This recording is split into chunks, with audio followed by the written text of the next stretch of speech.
bubuksan na natin. Magmadali na tayo dahil magdodoorbell na ng mabilisan.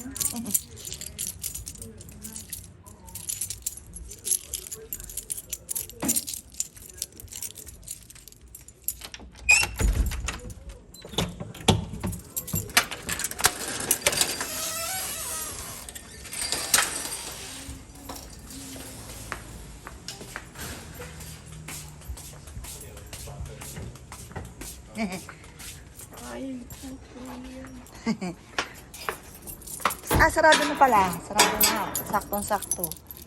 Teka lang ha. Go! Jug jug jug jug jug jug jug jug jug jug jug jug jug jug jug jug jug. Dali dali game. Oh, jug jug jug jug jug jug jug jug jug jug jug jug jug jug jug jug. Uto uto uto uto. Ito maganda.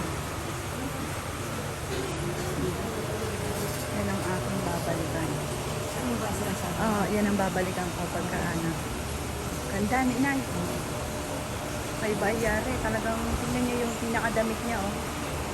Ganda.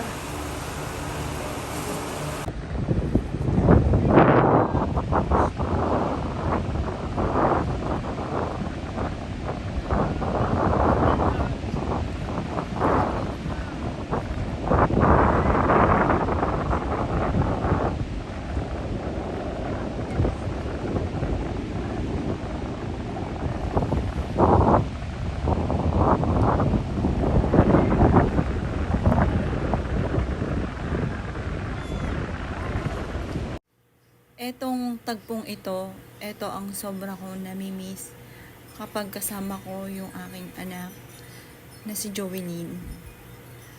Sobrang durog na durog ako dito kapag nakikita ko ito.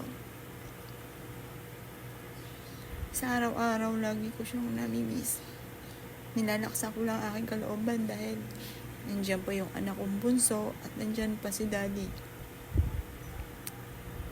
Yan, sobrang miss ko siya dyan. Yan yung huli naming kasama po siya.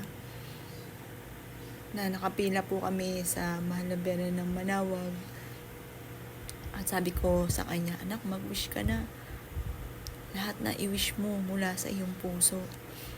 Tapos sabi niya, opo mami, mag-wish po ako. Sabi ko, anak, halika, sabay tayo. Tapos sabay naman sila ni daddy. Kasi sa paglalakad, kasi partner kami dalawa ni Joelyn, tapos silang dalawa ni daddy. Yan. Siya yung lagi kong holding hands kasama. Yan, sobrang miss ko na yung anak ko. Lagi ko wini-wish na nananaginip lang ako. Bukas may magdo-doorbell at yung anak ko na yun, nagalalang siya. Siya po ay babalik. Like ko wini-wish po yun na may magdo-doorbell at yung anak ko nang si Joelyn yung nagdo-doorbell.